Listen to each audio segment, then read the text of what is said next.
Yes, friends, welcome once again to the class and welcome once again to the channel after a quite long time. We are meeting once again, and from now on, I will try to maintain the regularity in making videos.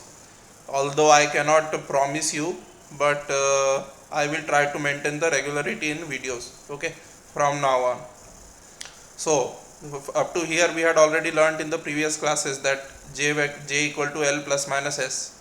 Now we will find the value of I when S nucleon couples with P nucleon. And if you haven't watched the previous lectures, then certainly you should go into the link in the description. There is a link in the description. You must click that link and watch from the beginning.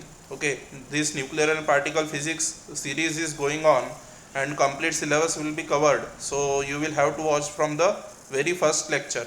Okay.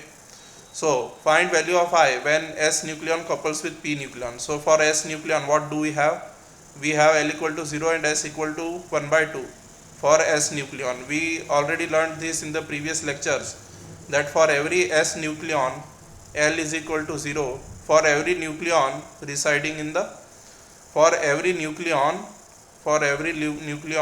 residing in the S subshell. Okay, S subshell. So for every nucleon residing in the S subshell, such is the situation with us that we have L equal to 0 and S is equal to 1 by 2. Then the value of J will be given as 0 plus 1 by 2. Okay, not plus minus. Why not plus minus? Because in the case of S nucleon, the value of S will be only plus 1 by 2, not minus 1 by 2. Okay, so over here my plus minus 1 by 2 will not come. Please keep this thing in mind. That over here plus minus will not come. Okay, so if you have watched the previous lectures, then it will be very easy for you to understand all this stuff. Okay, so for S nucleon, L equal to 0, S equal to 1 by 2, so J will be equal to, by this particular formula we are dropping the minus sign, so 0 plus 1 by 2, that is J equal to 1 by 2. And for P nucleon, what do we have? U should be over here. Okay, NuClUn. Okay, nucleon. So for P nucleon, what do we have? We have L equal to 1, S equal to 1 by 2. So J will be equal to L plus minus S. Okay, so J will be equal to your L plus minus S. So L equal to 1 and S is equal to half. So your L, we put the value equal to 1. So for every nucleon residing in the P subshell, for every nucleon which resides in the P subshell, the value of L is equal to 1. Okay, and S is equal to 1 by 2. We know this very well. Okay, means plus minus 1 by 2, by the way. Okay, over here it was only plus 1 by 2 which was possible, but over here plus minus 1 by 2 both will be possible in this particular case. Okay, so L equal to 1. Why minus sign is not possible over here? Minus sign is not possible over here because it will give you the value minus 1 by 2. Okay, if we consider minus sign over here like this, over here it is negative sign also along with positive. Over here it is L plus minus S. If we consider plus minus sign over here, then J will have two values, plus 1 by 2 and minus 1 by 2. But negative value of J is not possible. Okay, negative value of J, as it is not possible, so that's why we will ignore the negative sign over here in the case when L equal to 0. Okay, so keep this thing in mind. So that's why J equal to plus 1 by 2. But over here S can have both the values. In case of P nucleon, as the value of L is 1, not 0. Okay, in case of P nucleon, every nucleon residing in the P subshell, the value of L is 1, and as the value of L is 1, so S can have two values, plus half or minus half. So J will have eventually two values, L plus minus S. Okay, so L equal to 1 and S equal to plus minus 1 by 2. So when we take the plus sign, when we take positive sign over here, then it will be J equal to 3 by 2, and when we take the negative sign over here, it will be J equal to 1 by 2. Okay, so 3 by 2 and 1 by 2 are two values possible for J. Okay, now we have to find out the value of I, this particular value. Okay, this particular value we have to find out. Okay, so if we want to find out that, what can we do? we can certainly take one by one. Okay, so see, consider this particular term and this particular term. First of all, add them, subtract them for anti-parallel, then add them for parallel. Okay, then consider this particular term and this particular term, then subtract them for anti-parallel, add them for parallel. Okay, so we will get four values. Okay, we will get four values of this particular term I. We will get four values. So one value will be 0, another will be 1, then another will be again 1, and then 2. So find the value of I. So we have found out the value of I successfully. We have found out the value of I successfully, and we have basically four values of I. Okay, four values of I. So I equal to 0, 1, 1, 2. Okay, so you must have got this. We took this plus this, we took this minus this, we took this plus this, we took this minus this. Okay, and we took them in ascending order. We took them in ascending order. So we got this. Okay, so value of, so when S nucleon couples with P nucleon, what happens? When S nucleon couples with P nucleon, we have the four values of I. Okay, when S nucleon couples with P nucleon, we get four possible values of I. That is 0, 1, 1, and 2. Okay, so that is the thing. The total angular momentum I of the nucleus may be integral or half integral. Now keep this thing in mind. Okay, the total angular momentum I of the nucleus. Now why we have written this 1 2 times? Okay, why we have written this one value 2 times? Because the value can be repeated also. Okay, because the value can be repeated also, because when S nucleon is coupling, okay, so there are four cases possible.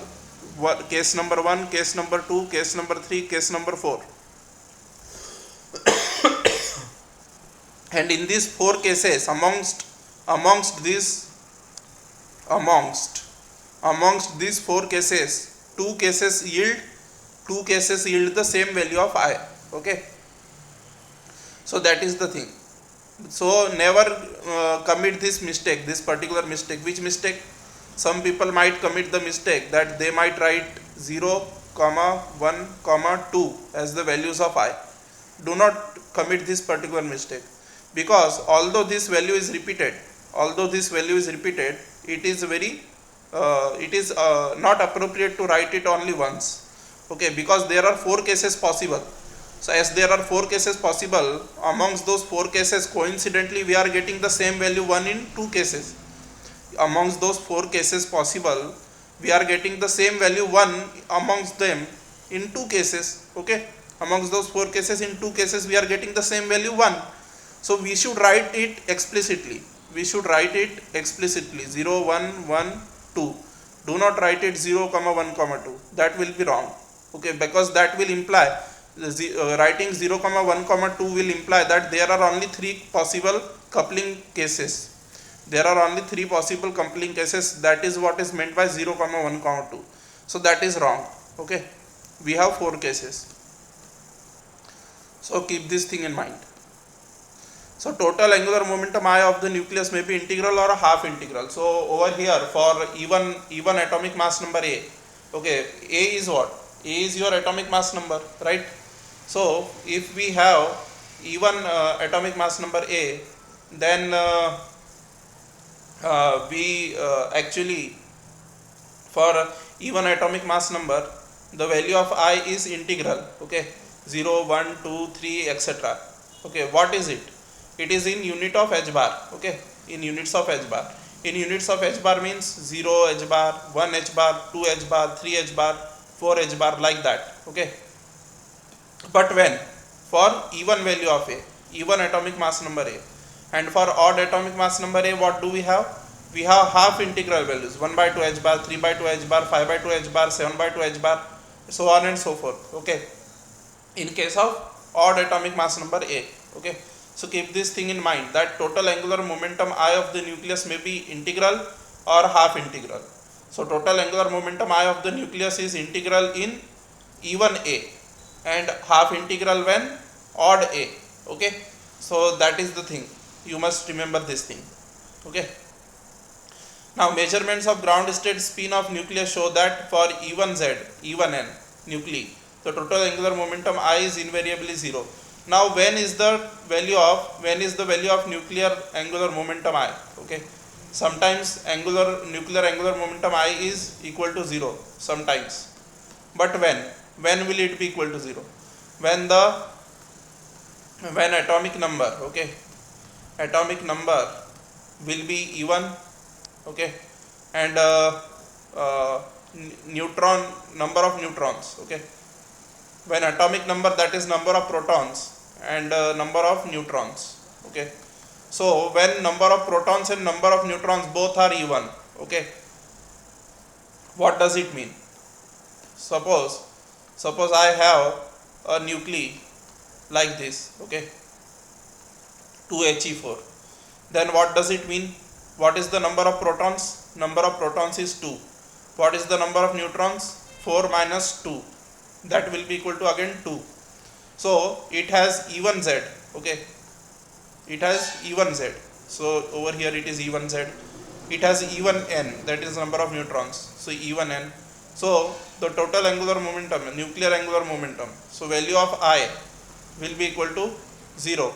Nuclear angular momentum I will be equal to 0 for this particular nuclei. Okay, some exceptions might be there, but usually this is true. Usually this particular statement is true. Okay, this particular statement is usually true.